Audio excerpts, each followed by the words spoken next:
सत्संगत जी, प्यार से कहना धन निरंकार जी। आज यहाँ इटावा शहर में आके आप सबके दर्शन करके जहाँ बहुत ही अच्छा लग रहा है, वहीं आज सुबह से यात्रा ये जो आगरा से शुरू हुई और उससे पहले अलीगढ़ और एक दो स्टेशन और भी करने को मिले। तो हर जगह जहाँ पे भी सत्संग करने को मिला, वहाँ यही एक जो चीज़ है जो कहीं पे भी जाएं, सत्संग के अंदर अगर हम होते हैं तो वो यही रहती है कि ये जो भक्ति का भाव है, ये जो मन में हमारे निरंकार प्रभु परमात्मा, इससे एक नाता जोड़ने की बात है। तो वो पहलू अपना मजबूत करने के लिए ही सत्संग का सहारा लेते हुए हम अपने जीवन को बिताते हैं, और साथ ही ये सेवा भावना मन में रखते हुए कि जो भी इस संसार में है वो हमसे श्रेष्ठ है और हमने उसमें परमात्मा का ही अंश देखना है। तो उसी के लिए हमने ये जो सेवा करनी है, हमारे शरीर से हमारे मन में वो सेवा भाव आए, और हमने आर्थिक रूप में भी अगर ये करनी है, धन की सेवा भी। और वहीं साथ साथ सुमिरन की बात आती है कि अपने मन में हम जब भी निरंकार प्रभु का एहसास करते हुए अपनी सारी गलतियों को बख्शवा कर ये सिमरन रूप में अपने मन का बर्तन साफ करते जाएं, ताकि इसमें ये ब्रह्म ज्ञान रूपी जो दात है, जिसके बिना हमारा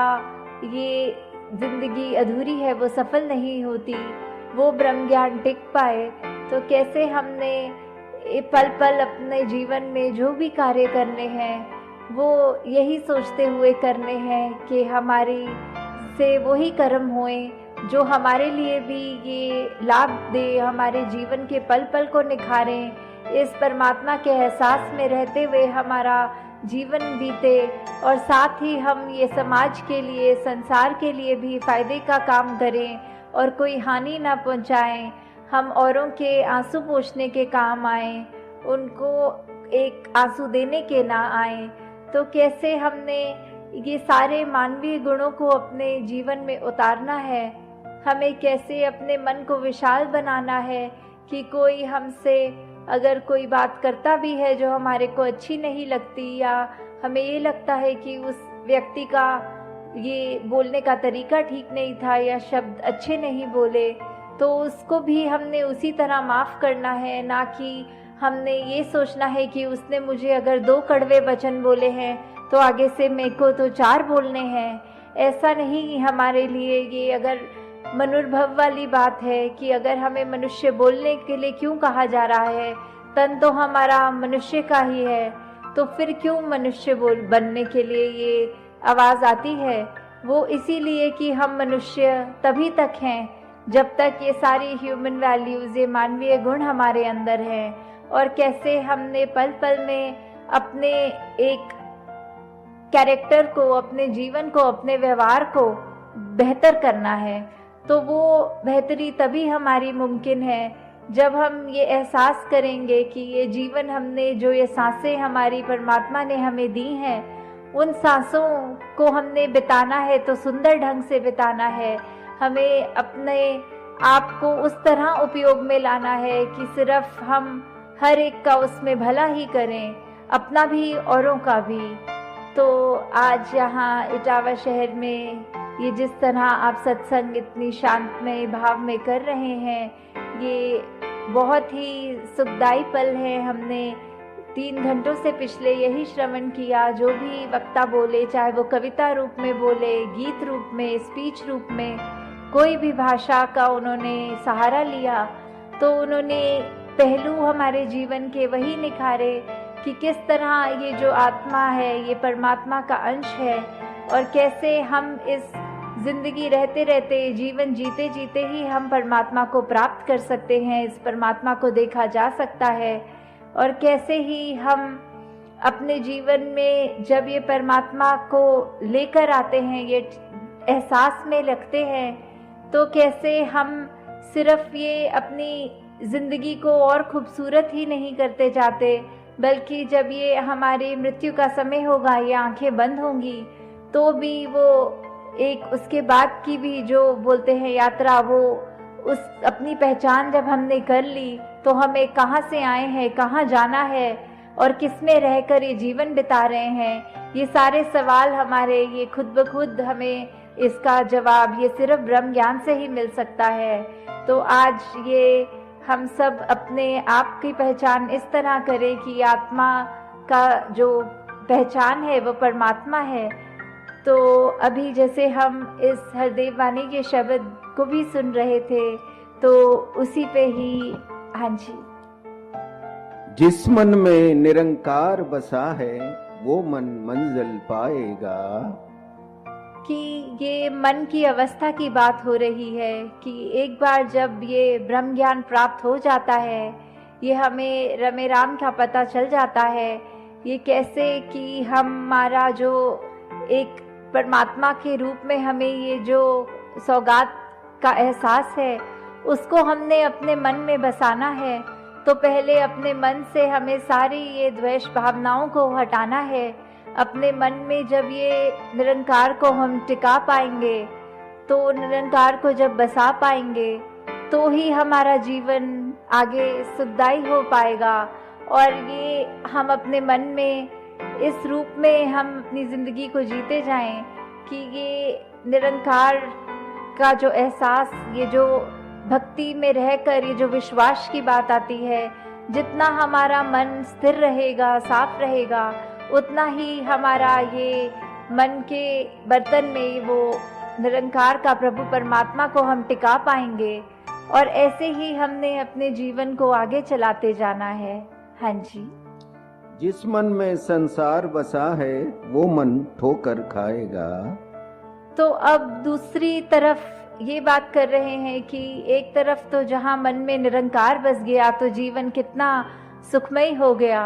और अगर दूसरी तरफ बात ये की जाती है कि अब मन तो वही एक है, हमारे पास ये चॉइस है, हमारे पास ये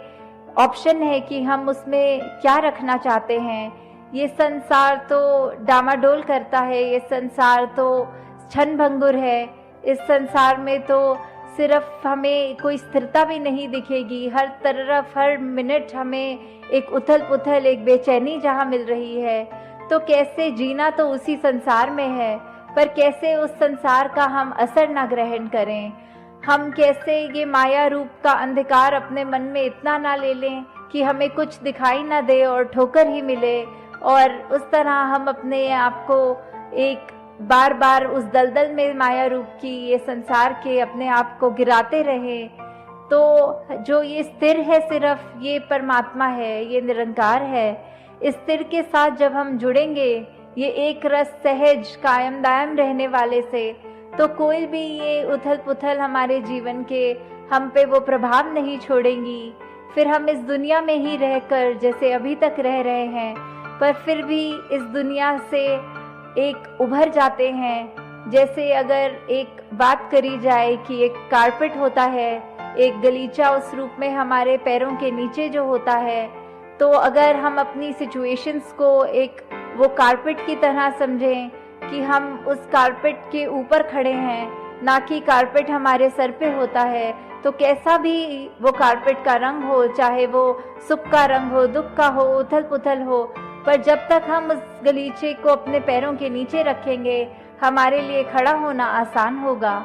तो ऐसे ही ये बात जहाँ संसार की है कि कुछ भी हो, अगर मन में निरंकार है तो हम अपने जीवन को बहुत ही सुंदर जी सकते हैं। और अगर इस भौतिक दुनिया में ये रंग ही भौतिकता का ले लें और सिर्फ यही माने कि ये जीवन सिर्फ हमारा इसी मकसद के लिए है कि हमने एजुकेशन ले ली, पढ़ाई लिखाई करके, कामकाज करके अपने इस परिवार के अंदर जहाँ रहना तो है ही, पर सिर्फ उसी को ही ये ना माने कि ज़िंदगी मिली है तो यही करने के लिए है। ज़िंदगी में ये सब हमें करना ज़रूर है, पर उससे ऊपर एक स्पिरिचुअलिटी की बात जो आती है, एक स्पिरिचुअलिटी में हमें अपने आप की पहचान करने वाली बात, जो हम किस में रह रहे हैं, किस में खा रहे हैं, किस में कार्य कर रहे हैं, जब तक ये परमात्मा का हमारे को बोध नहीं, तब तक फिर हम ये दुनिया के उसी रंग में रंगे रहेंगे जो कि हमें एक पतन की ओर, हमारा एक हमको उस तरह से प्रोग्रेस की तरफ नहीं लेके जाता। तो हमें ये याद रखते हुए कि निरंकार ही है जो हमारा पार उतारा कर सकता है। हाँ जी। किश्ती पानी में रहती तो मिलता उसे किनारा है। तो ये उदाहरण एक किश्ती का यहाँ पे आया है कि कैसे हमें अगर एक पार से दूसरे पार में जाना है और किश्ती का सहारा ले रहे हैं, तो उसी तरह ये किश्ती के नीचे जब पानी होता है तो हमें एक मन में सुकून है कि हमारी किश्ती अब एक छोर से दूसरी छोर जा रही है। ये जीवन जो हमारा है, इसमें हमें अगर ये बात होती है कि पैदा जब से हुए और मृत्यु जब तक है, उसके बीच का जो जीवन काल है, इसमें हम अगर यही माने कि ये पानी ये निरंकार का रूप लें, और जब हम अगर उसके ऊपर अपनी किश्ती को रख रहे हैं, हम जा रहे हैं, तो हमें वो भरोसा है कि परमात्मा का हमारे ऊपर वो आशीर्वाद कहें, वो हम अपना फेथ कहें, एक हम अपना जो भी भक्ति भाव में उसको कहें कि वो हमारी लगन उस तरह लगी है। हमें पता है कि ये हमारा जो पार उतारा है वो होगा ही होगा, जो जीवन जी रहे हैं वो सुंदर तो बीतेगा ही, और उसके बाद जब हम दूसरे छोर में पहुंच जाएंगे तो भी ये हमारा उसके आगे भी ये जो मोक्ष की बात आती है, ये सैल्वेशन की बात आती है, तो वो भी निश्चित तभी हो पाता है जब ये ब्रह्म ज्ञान को टिकाते हैं मन में और उसको याद रखते हुए जीवन को काटते हैं। जैसे इसी उदाहरण में बात यही है कि अगर हम पानी को और किश्ती को पानी में चला रहे होते हैं, तो कैसे चाहे आंधी भी आती है, चाहे लहरें ऊंची भी उठती हैं, तो भी हमारे पास एक वो डायरेक्शन रूप में हम अपनी किश्ती के चाहे सेल्स को एडजस्ट करें या फिर हम अपने चप्पू को उस तरह से घुमाने लगते हैं कि उसके संसार के जो भी सर्कमस्टांसेस हैं, जो हमारे पास आया है संसार में, एक मौका, एक कोई कार्य, एक वो ऐसा स्थिति बन गई है, वो चाहे फिर कितनी भी उथल पुथल की हो, हम उसको काटते हुए, हम उससे उभरते हुए ऐसे उस पार चले जाएंगे। हाँ जी। किश्ती में पानी आए तो खतरे का इशारा है। और जब इसकी विपरीत स्थिति हो जाती है, जब हमारी वो किश्ती में सुराख हो गया और ये पानी अंदर आ गया और ये दुनिया के उस मायने में हमारे असर जो हम पर आ गया, तो फिर ये निश्चित होता है कि अब तो ये किश्ती ने डूबना ही डूबना है। फिर हमने जब वो निरंकार का जहाँ सहारा उस रूप में लेना था कि उसके ऊपर हमारा पार उतारा होना था, हमने ये माया को, ये संसार की ऊंचाई नीचाई जो भी परिस्थितियां होती हैं, उसको जब अपने अंदर बसा लिया, तो फिर ये खतरे वाली बात जहाँ हो रही है कि कैसे हमने उस समय अपने मन के अंदर भी चाहे कैसे भी भाव आए, चाहे हमने वो किसी के बारे में बुरा सोचा, चाहे हमने किसी के साथ बुरा किया, चाहे हमारे मन में अभिमान ही आ जाए, तो भी हमारे उसका कुछ गारंटी फिर नहीं रहती कि ये किश्ती ने अब पार उतरना ही है, वो किश्ती डूबने वाली होती है। जैसे कबीर जी की भी वो पंक्तियाँ इसी को बताते हुए ये आती हैं कि अगर हम गर्व करेंगे कि कबीरा गर्व ना कीजिए, और उसके बाद की जो बात आती है कि हम अगर किसी पे हंसते हैं या फिर हमारे अंदर कैसी बात आती है कि हम अगर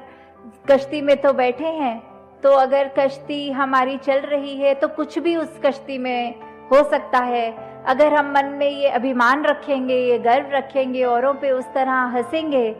तो फिर हमारी कश्ती अभी तो हमें लग रही है, अभी तो नाव समुद्र वे वाली जो बात की, अभी हमारी कश्ती पानी में चल रही है, अगले ही पल क्या होगा उस जिंदगी का, कश्ती रूपी जिंदगी का हमें नहीं पता। अभी तो नाव समुद्र में ना जाने क्या होए,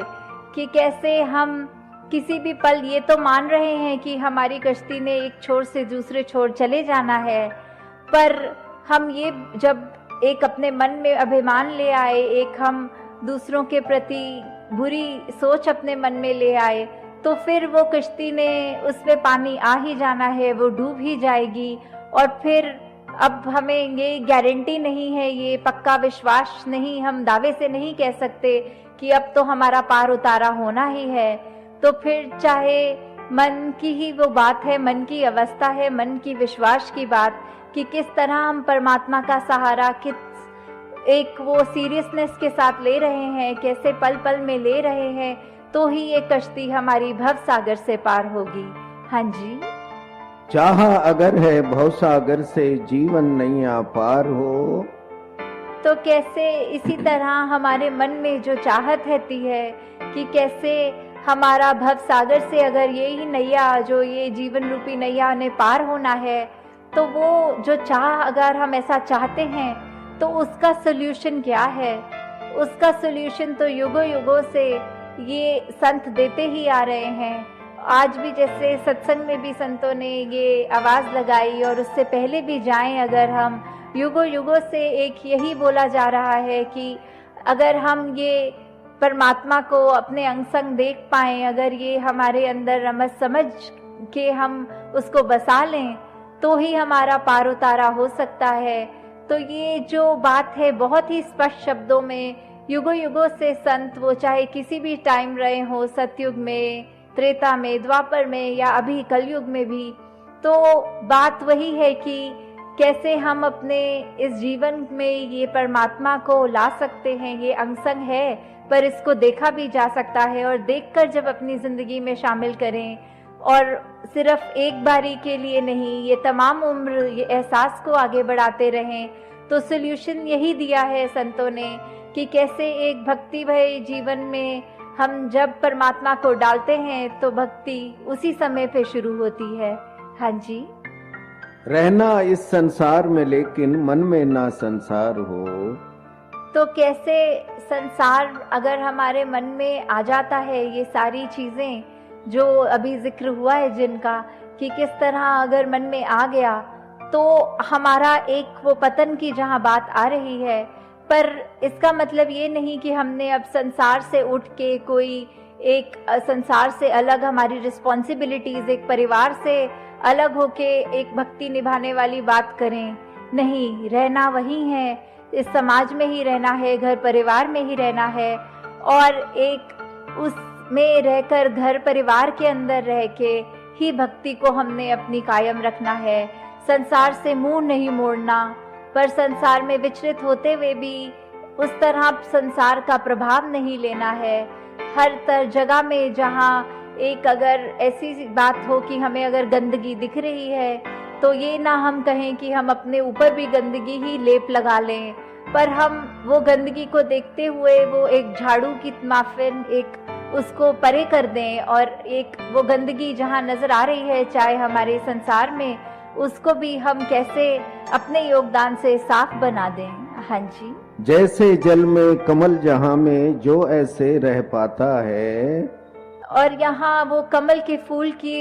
एक भांति जो बात आ गई कि कैसे वो तो कीचड़ में ही उसका जन्म और मरण होना है, ऐसे ही संसार में अगर बहुत गंदगी भी कहीं नजर आ रही है, वहाँ हम भी वो कमल के फूल की तरह ही रहें कि उसने भी वो गंदगी को ग्रहण नहीं किया, उस गंदगी का प्रभाव अपने ऊपर नहीं रखा, बल्कि इतनी गंदगी में भी उसने वो अपनी खुशबू दी, अपनी सुंदरता को कायम रखा। कि कैसे वो बात नहीं कि अगर आसपास वाले सब ऐसा कोई कार्य कर रहे हैं तो हमें भी वही करना है। नहीं, हम अगर देख भी रहे हैं कोई गलत कर रहा है, उसको समझाने की कोशिश करें, वो फिर भी नहीं समझ रहा, तो हमें उसके जैसे नहीं बन जाना। हमें फिर यही सोचना है कि हम कैसे उस कमल के फूल की तरह उस कीचड़ में रहते हुए भी उस कीचड़ का असर ना लें, बस अपने आप के सुधार, अपनी आप की खूबसूरती के ऊपर ही ध्यान लगाएं। हाँ जी। कहे हरदेव वही जन जग में जीवन सफल बनाता है। तो अब ये जो जीवन है हमारा कैसे सफल होगा, कि कैसे हमने जब अपने जीवन को ये कमल के फूल की तरह, ये कश्ती के एग्जाम्पल भी जो अभी दिए गए, या कुछ भी और हम अपने आप सोचकर अगर देखें कि जीवन में पल पल हमारे लिए हर टाइम अगर कोई परेशानी है तो वो परेशानी ने दूर कैसे होना है। वो स्थिति तो चेंज नहीं होगी। अगर हमारे शरीर में तकलीफ है, हम उसके लिए डॉक्टर पे हो आते हैं, अगर दवाई असर करे